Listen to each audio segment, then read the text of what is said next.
नमस्कार। आज आप सब लोगों से नमस्कार प्रणाम।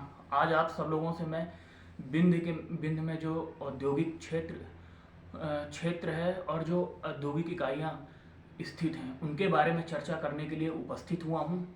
और जो मेन बेरोजगारी की समस्या बिंद में है उसको 30 से 40% हम कैसे कम कर सकते हैं, इस पे बात करूँगा साथियों।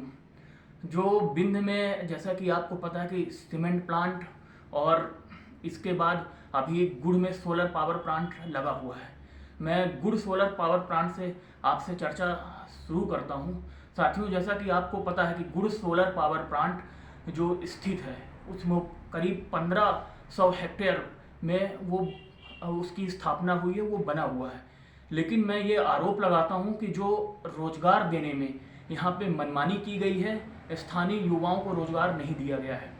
यहाँ तक कि जो वेंडर और लेबर यहाँ काम कर रहे हैं वो भी बाहर से आके यहाँ वेंडर और लेबर काम कर रहे हैं।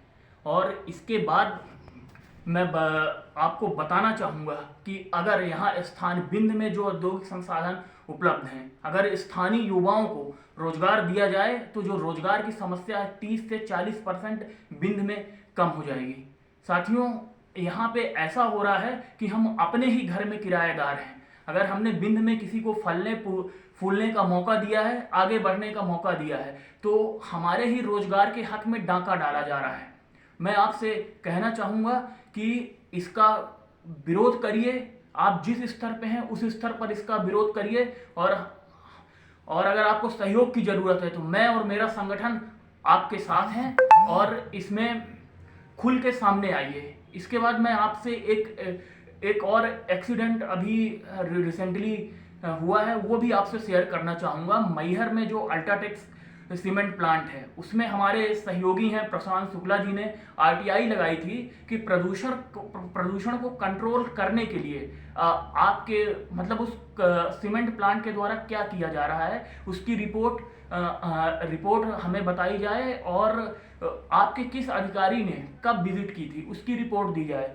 तो साथियों, 25 दिन तक उनको कोई जवाब नहीं दिया गया। 25 दिन बाद ये बोला जाता है कि आपने जिस प्रारूप में आवेदन किया है वो प्रारूप सही नहीं है, अतः दूसरे प्रारूप में पुनः आवेदन करें।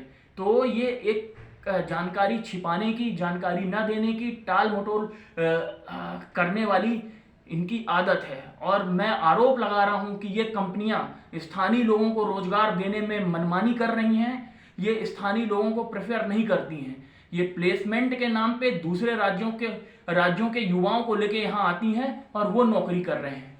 और इनका सबसे बड़ा लॉजिक जो ये दे रही हैं कि स्थानीय लोग आके यहाँ अच्छे से नौकरी नहीं करते। अरे, स्थानीय लोग रहेंगे और वो अपने हक के लिए जागरूक रहेंगे तो ये कंपनियां मनमानी नहीं कर पाएंगी।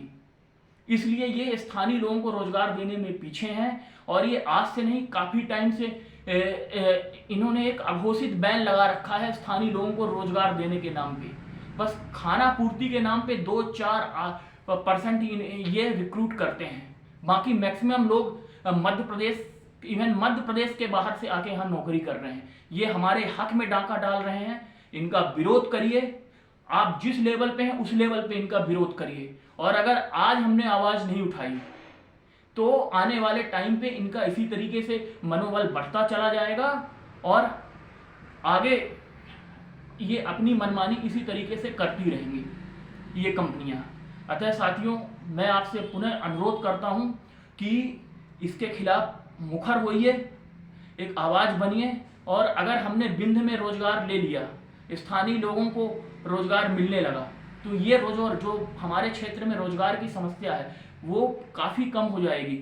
मैं कहता हूं कि जो हमारे मजदूर भाई हैं उनको आप उनकी योग्यता के हिसाब से रोजगार दें। जो हमारे स्किल्ड युवा हैं उनको उनकी योग्यता के आधार पर रोजगार दें। अभी रिसेंटली में 13 दिसंबर को अगर आपने दैनिक भास्कर पढ़ा होगा तो हमारे सम्मानित जनप्रतिनिधि हैं, उन्होंने भी यही कहा है कि रोजगार देने में ये कंपनियां मनमानी कर रही हैं। एक कॉर्पोरेट सोशल रिस्पॉन्सिबिलिटी होती है जो हर औद्योगिक इकाइयों को उसका पालन करना रहता है। जो कॉर्पोरेट सोशल रिस्पॉन्सिबिलिटी के अंतर्गत इनको अपने प्रॉफिट का कुछ हिस्सा जिस एरिया में उद्योग धंधे स्थापित हैं उसको डेवलप करने के लिए खर्चा करना रहता है, प्रदूषण को नियंत्रण करने के लिए खर्चा करना रहता है, वहाँ के लोगों के स्वास्थ्य और शिक्षा के लिए करना रहता है। ये कॉर्पोरेट सोशल रिस्पॉन्सिबिलिटी पूरी करने में भी ये कंपनियां मनमानी कर रही हैं साथियों।